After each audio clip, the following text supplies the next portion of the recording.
This talk may disqualify me totally as a spiritual teacher. But I have honestly been going through a very difficult time.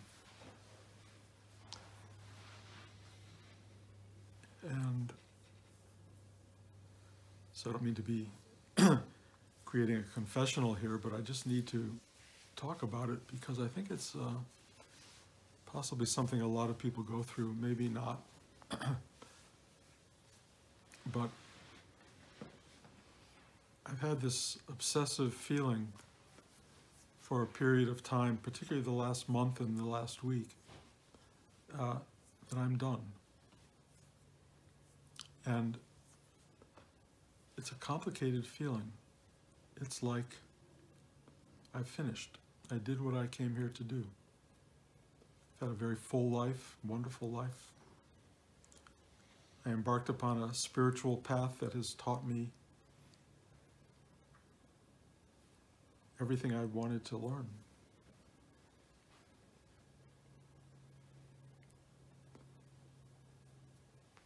I have a really powerful belief system that life is eternal, that the passageway from here to what lies beyond is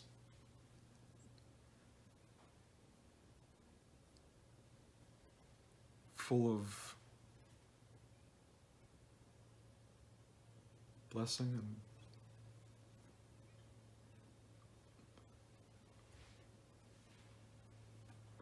what makes us whole.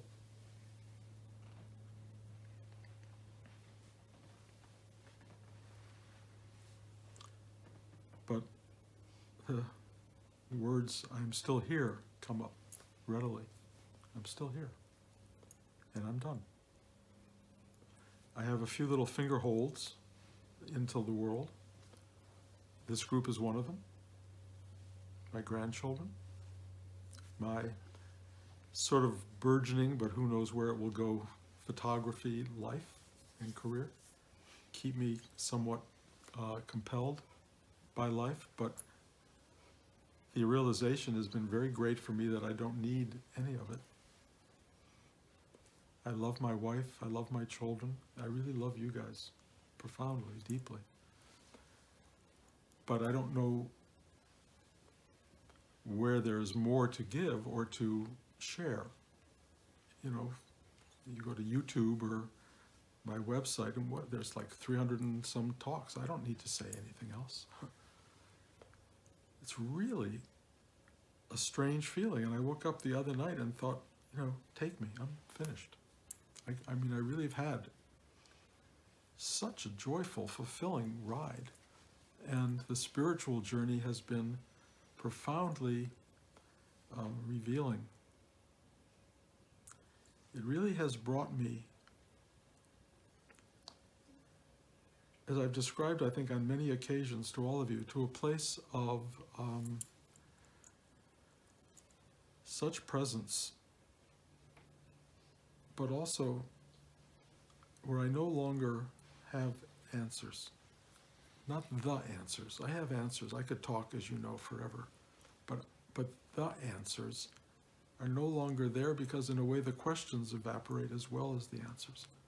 And what's left is a feeling of being done. And it's completely new to me, and I don't know what to do with it. I mean, part of me could just stop eating and drinking and, you know, wait for doneness to really play itself out. But it doesn't feel quite like the right choice on some level. And I can just get up in the morning and, you know, go for my walk and be in the world. And, you know, so many spiritual teachers and spiritual students and so many beings just wake up and just, you know, just happy to be here. And I get that. I get it. But other than move from breakfast to quietude to walking to lunch to quietude to, I mean, maybe that sounds like a perfect life to you, but I have to say, it is not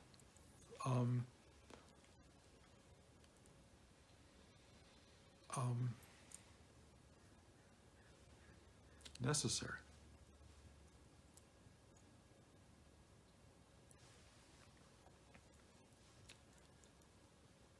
So I find myself not wanting to watch television, not wanting to read, not wanting to engage the repetitive nature of what we're experiencing in the world today. It's a very strange drama unfolding around us.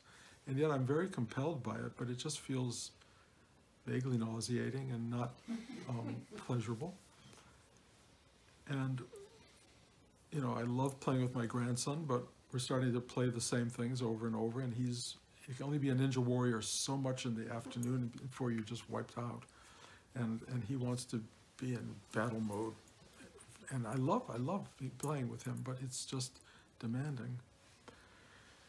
So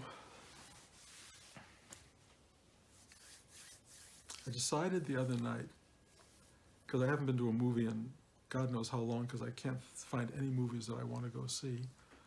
There's a movie that came out by Wim Wenders called The Pope. And I asked Blanche, do you mind going to see a documentary about the Pope? And she was totally open. I think partly to get out of the house and partly because there's something about this Pope that's very compelling. And I went to see this movie and my heart just broke open because of the simplicity and the humility and the straightforwardness of this man. And I sat there in the theater feeling so full of love and of the sense of his mission. His mission is big. His mission involves millions of people, billions of people. But mostly what he does is he presents himself to the world. And he opens himself to the things that unfold day by day. And he has a big agenda and he doesn't resist it.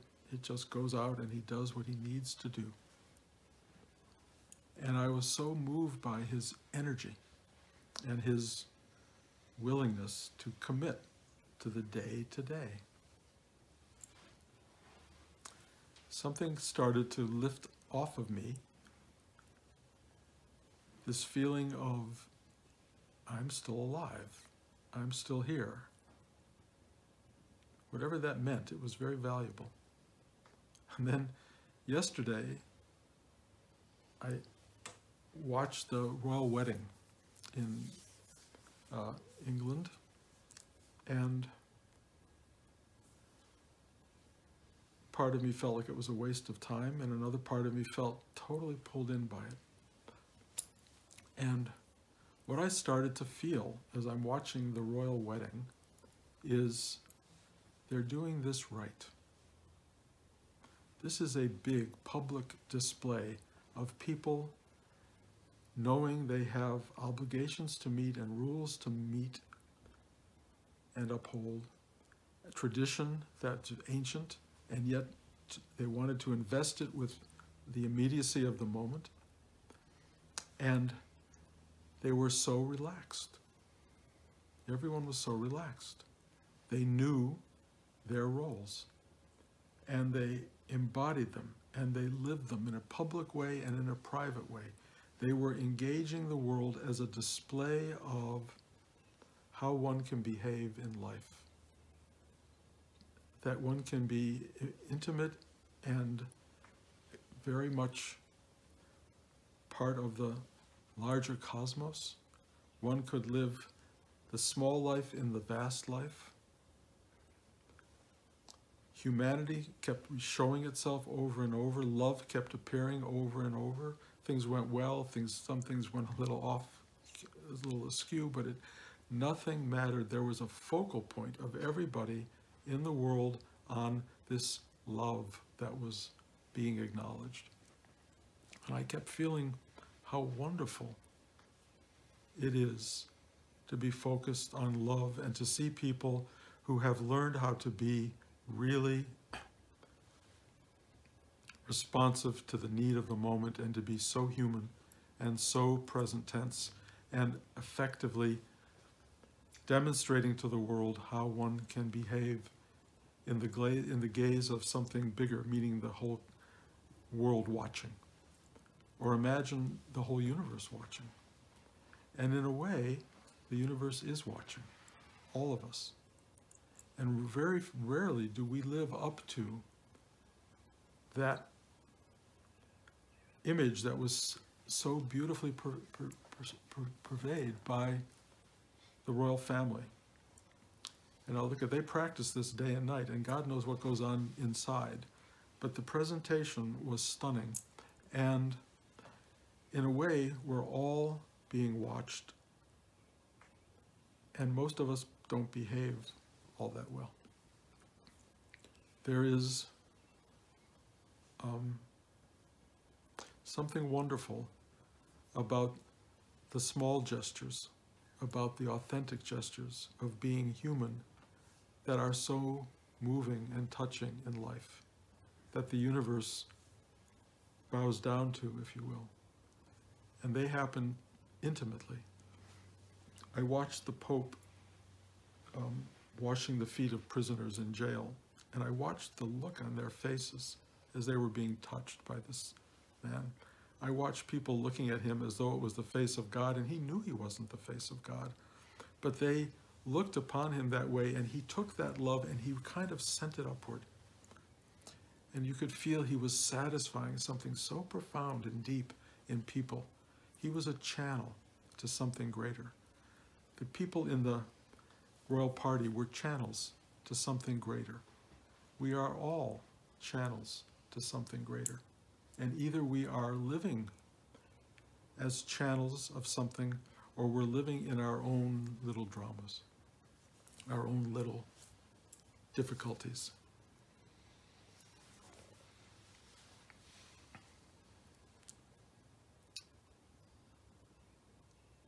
When I realized that I was done, I thought of it as an ending. I thought of it as I'm finished. It felt depleted on some level.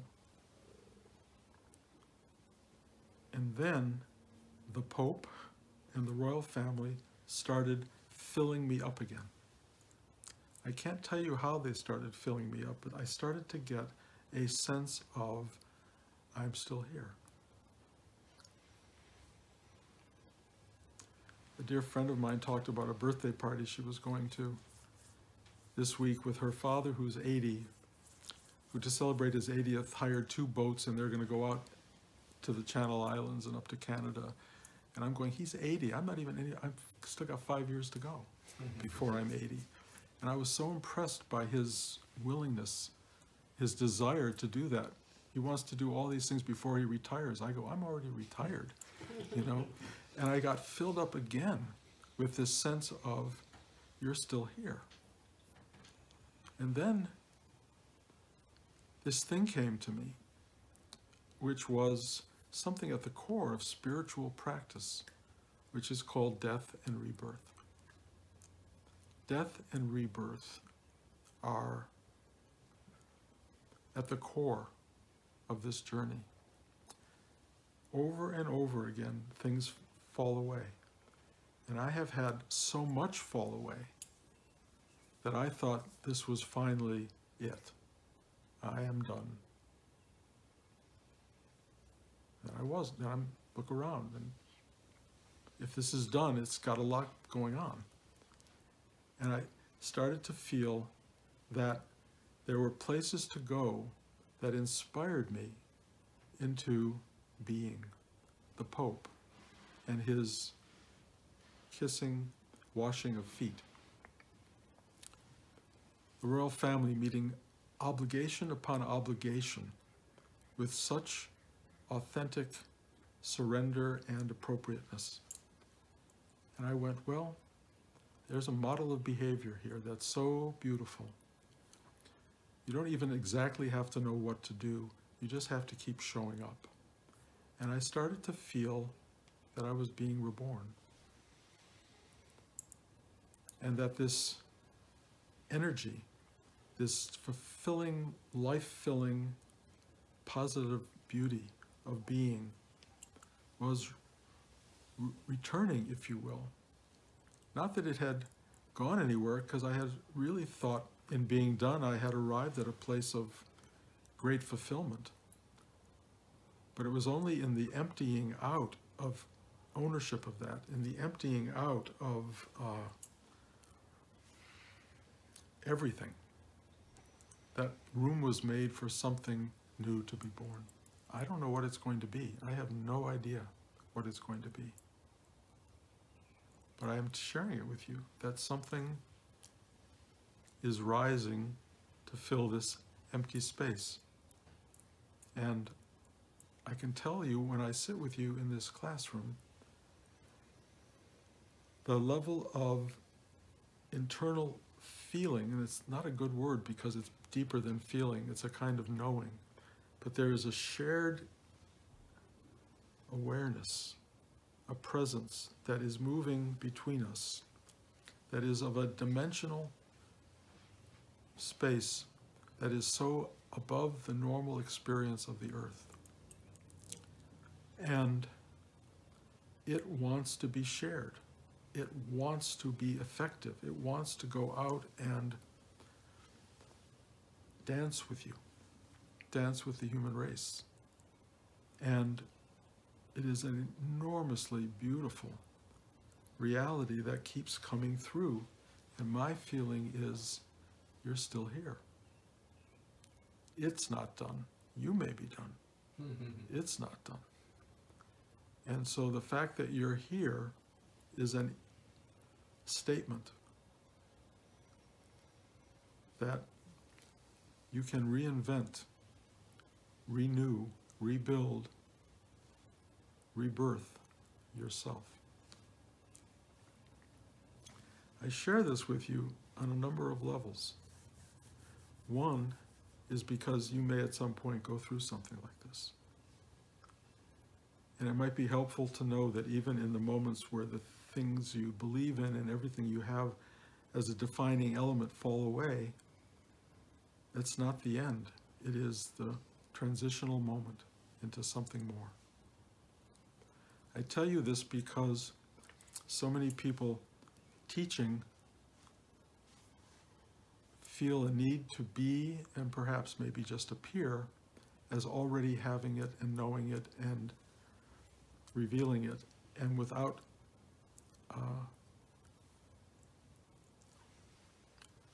reminding people of their own humanity. I just feel it really important to be human. I feel it very important to share the journey, to share that it is not all sweetness and light.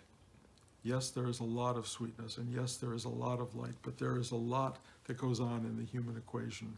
And if you want to embrace the fullness of your spiritual life, you have to be willing to become nothing, to become an empty vessel, to be human,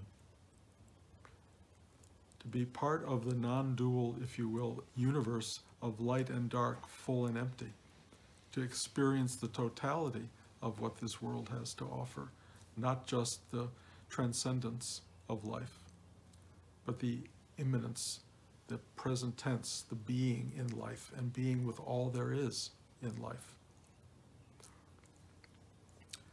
I say all this with the risk of having everyone say, well, who wants to study with somebody who's human, or somebody who doesn't have all the answers, or somebody who really has confessed, in a sense, to being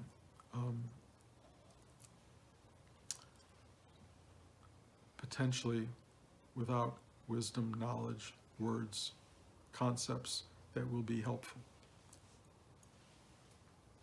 So be it. So be it. But I will show up again. We will continue this, whatever this is, and I can only tell you it feels foundational. It feels like it's a new floor for something else, and we will see where it goes.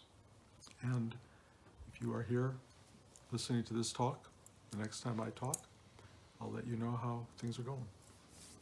But please believe me that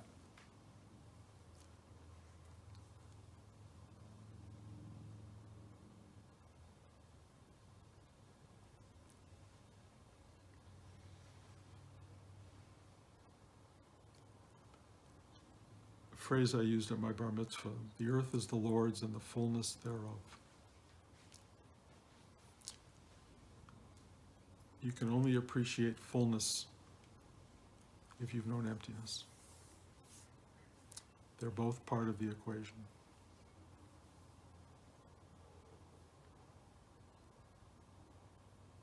Thank you. Yeah. The earth is the Lord. And the fullness thereof. Beautiful. All of 13. Wow. Shema Israel. Any questions?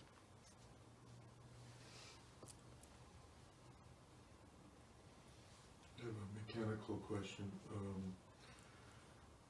When I breathe in either heart or the dantian, saying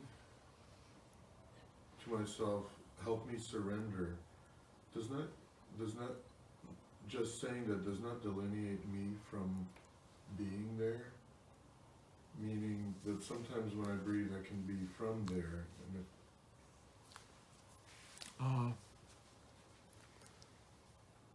the me that has to ask for help is a real part of the spiritual equation. It's the helpless part. It's the part that needs, the part that doesn't have answers. It's the part that is confused. It's the part that doubts. It's the part that's in pain. It's the part that doesn't know what to do by itself. It is something that is in all of us. We call it sometimes ego, separate self, individualized self, the part that really needs help. And the ability to engage help comes from asking for it. The ability to say, "Please help me," is such a fundamental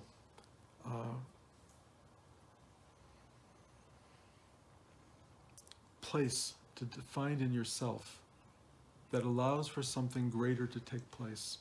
The universe, as far as I know, awaits our asking. We are here. We are here for some reason. And we are here to dialogue with, interact with, and be one with something that is transcendent and beyond understanding. That which is transcendent and beyond understanding knows us. We are a part of that vastness, and yet often we are disconnected in our mind, we are lost, we are confused, we are suffering, we are having difficulties, and it simply awaits us to ask for help, and it delivers. It comes in. It's a dualistic system. There's the us and the it, if you want to call it that, the I and the thou. There is something that is awaiting our participation in the greater dance. We are not trained for that all that well in worldly dialogue. Mostly we look to others. We look to science. We look to doctors. We look to psychiatrists. We look to alcohol. We look to sex. We look to all of these things to take care of our questions, doubts, pains, or whatever we're dealing with, or teachers, or spiritual life. There's so many various places to go, but when you go deep inside and you ask for help, you will discover that it comes through the larger truth of being, and it can come from somebody at the supermarket, it can come from your doctor or your partner, and it can come from something deep within you that rises up and goes, here. You don't know where it will come from, but you start to become sensitized to this beautiful idea inside you that when you ask for help, something in the vastness of the universe will deliver it. Asking for help to surrender means to get out of your own way, to get out of the place in you where the only answers come from your own mind. This difficult thing that we tend to live in, which is we're trapped inside our ego identity, and we think we have the answers, or that everybody around us has the answers and we don't have the answers. And we're sort of locked in that loop that is very, very limiting.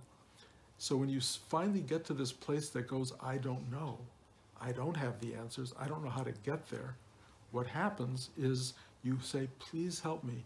And you move beyond the you into the infinite possibility of all there is to touch you, to inform you, to deliver to you the things that you need. The understanding, the clarity, the insight, the love, the embrace that you're waiting for. If you don't ask for that, or if you ask the wrong people and in the wrong way, you'll get that which doesn't satisfy.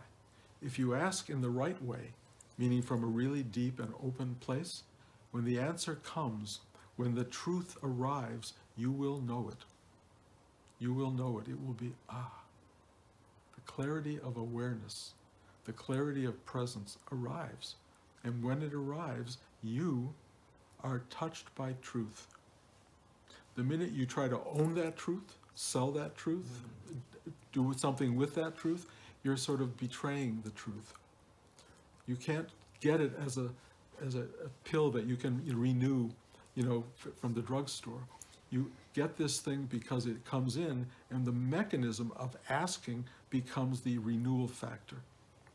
You go back over and over again into asking for help to surrender, and the surrender comes, and the knowing comes, and the truth reveals itself, and you start to walk this very, very delicate life, this very, very fine line of life, the razor's edge, it's been called by Somerset Maugham, but you just walk this line, and you know you could fall left, you could fall right, but if you just ask for help, you will be guided along this very fine line into the path of love, the path of who you are.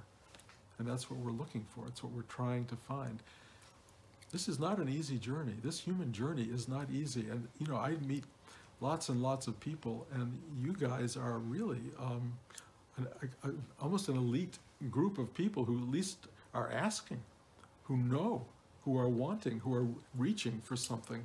So many people I look at just think they know, or they have a belief system that will deliver all the answers, or they're locked into thinking life's important, and that day to day is somehow really, really all there is. This is a tiny little portion of all there is, tiny.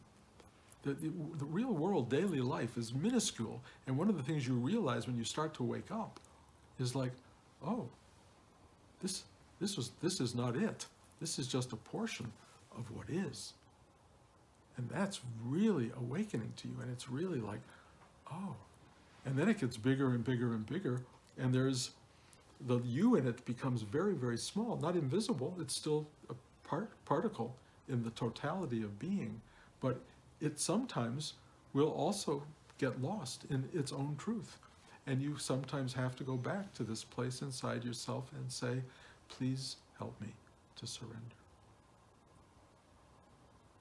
Even my asking or saying I'm done, there was a real I in that.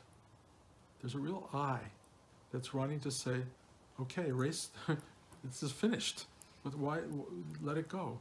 And what's happening, and what I've discovered, is that there is deep underneath the vastness of being, and this little tiny I that's perceiving it, there is a sense of me and I and thou.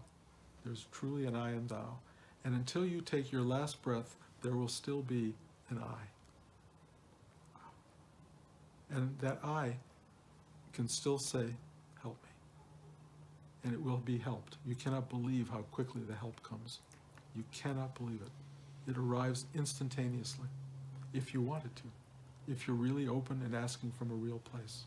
So help to surrender is a really foundational teaching in every spiritual practice that talks about it, because it really lets you know you can't do it by yourself. You're into something way bigger than you, and it's waiting to help you if you want it to.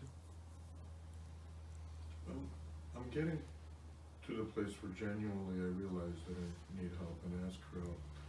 But before studying with you, I didn't ask for help. I just breathed in.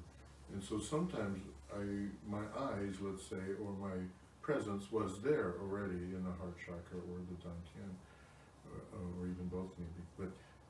But as I ask, maybe there's, well, thank you actually, thank you for what I heard was that, you know, the genuine asking really and just being open is really the place. So the rest maybe doesn't matter, but I think maybe is there different words to ask by? Because if I ask, then I'm separating myself, and then again from my ego place of my own answers, I'm waiting for some kind of answer. I agree with you completely.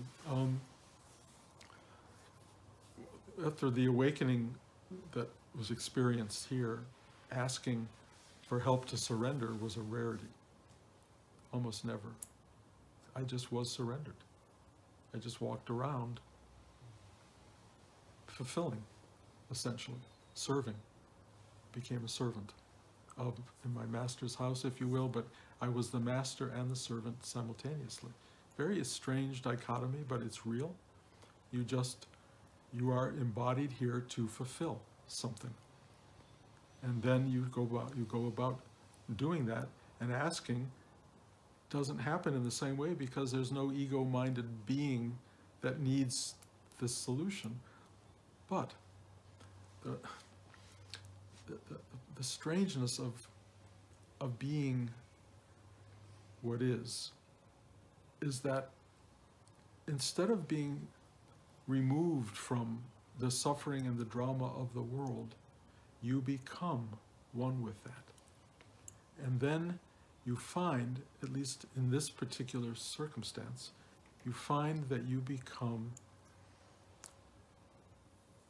in a way, powerless to affect all of the transformations that need to go on in the world, to bring joy and happiness and love to the totality of being.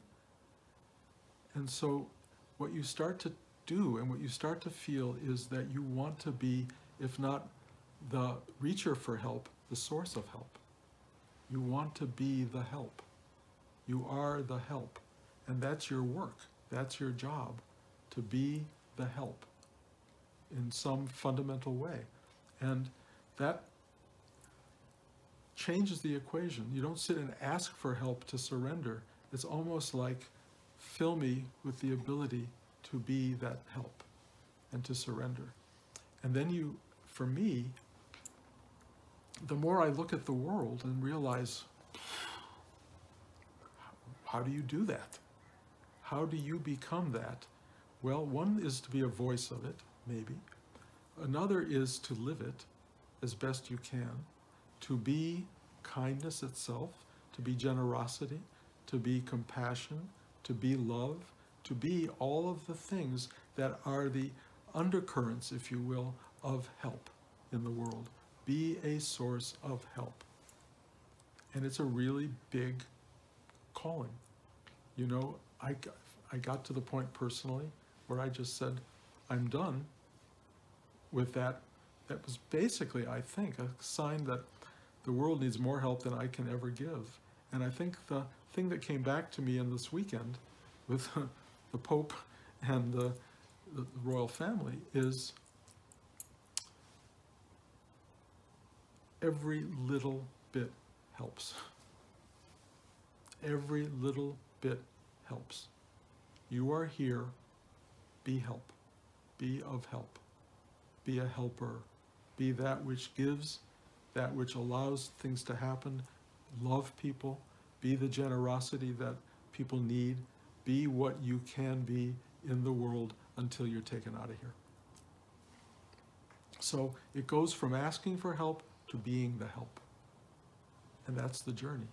And you can sort of sway that journey based on how you start to go from the asker to the giver. And that's really kind of the journey that we're on. After a while, how much can you ask? Really? You got to receive. Ask that you might receive. That's kind of the idea. And then when you receive, you won't believe how much you receive. And then it's like, how does any individual being serve that vastness of possibility? And some people can be a pope and go around in a pope-mobile, even a humble one, and go around and teach to millions of people. And some of us, our job is to hug our children, to speak to the people who maybe want to gather to have Sangha and talk about this kind of thing. What is it? We don't have to have a huge agenda. We don't have to put ourselves on the map. We are already on the map. You have no idea how much any one comment you make to one person can change everything on the planet. The right moment, the right word, the right help, the right love, the right gesture, the right touch can change everything. Stop thinking that you need to be the royal family or the Pope. You are the royal family and the Pope in a certain sense already, because your gestures are as much witnessed by the universe as theirs, maybe not on television, but in its ripple effect, it has great power, and you can be the help that people ask for. You can be part of that process. Please help me to surrender. Again, is the help. And really, that's a big shift. It's a big shift. And, you know, I mean, even this talk is helpful to me, because I really,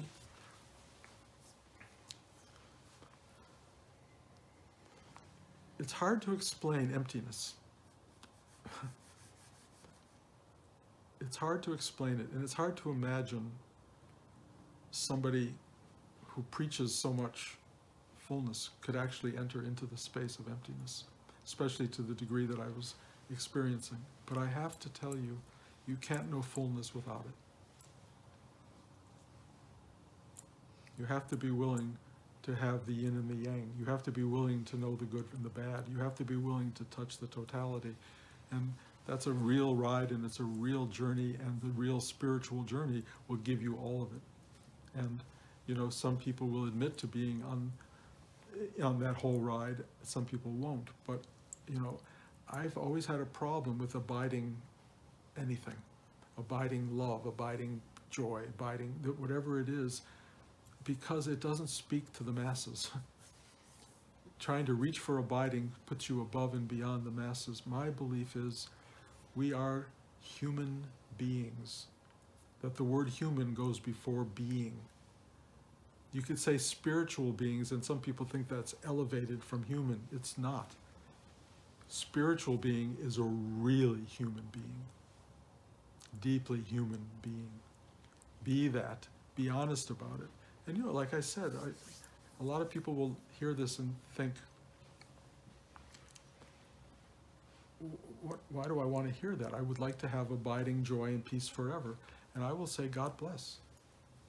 You know? But if you really want to be human and you want to have a true life, you're going to know everything. And just remember death and rebirth. Remember death and rebirth. You will go through all of these cycles and all of these changes and all of these transformations. And in the end, life returns. Over and over and over. That's a great lesson. Anybody else? Okie doke. Thank you. Oops, I'm sorry. I'm not quite sure how to put it into words, but I get this sense by,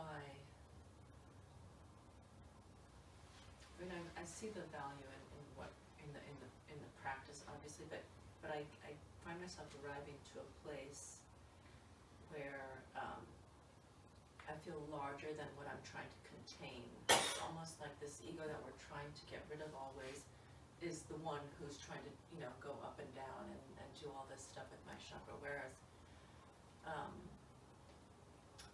it's like feeling like you're part of the ocean, that I'm trying to contain it in this little jar of water, and I'm trying to make the water do, you know, all this stuff in it, where in actuality all I want to do is open up the top and just be, which is what I kind of end up doing, but it's tricky. Like I feel like there must be some sort of fine line. Like I definitely see the value in I think you've done the work. Open the jar and be. Yeah. Mm-hmm. That's it. And just be the ocean. Right. But even the ocean crashes on the shore, has huge waves beyond its understanding in a way. It is still operating within a system of something even greater. And there is a vastness to it all, and you will become aware of that vastness, and not only aware of it, but that you are it, and that you've always been it. And so the ego issues become less important, and the larger issues are just be with this endless unfolding that has no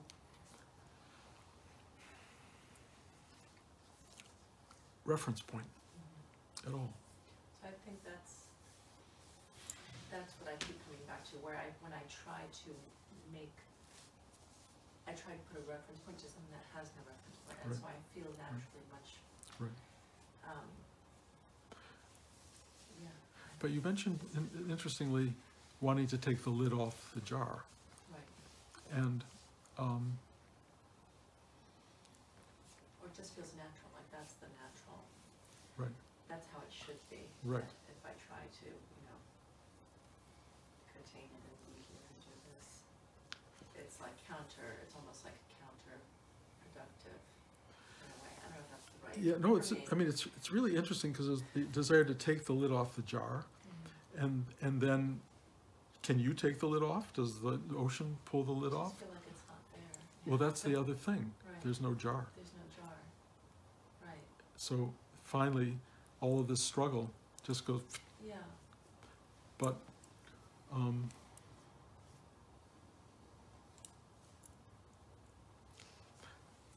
here's the thing, for whatever it's worth. You arrive at that, and you're still here. So it's a strange awareness that you are the ocean, but there's still a recognizing element that is a wave in the ocean, that is a bubble, whatever you want to call it. And one still has to acknowledge on some level that that's true, and that's the next part of the journey. You know, what now, maybe there are levels and levels and levels people talk about of awareness and consciousness, but all I can say is be one with the ocean, and be one with that which is recognizing the ocean. Be the sugar and taste the sugar. Be the whole, be the totality. And there are no real guidelines or rules for that. It's just show up. But you're doing just fine. Anyone else? Okay. Thank you, guys. Thank you for coming. Next week we're in LA, but who's to teach next week?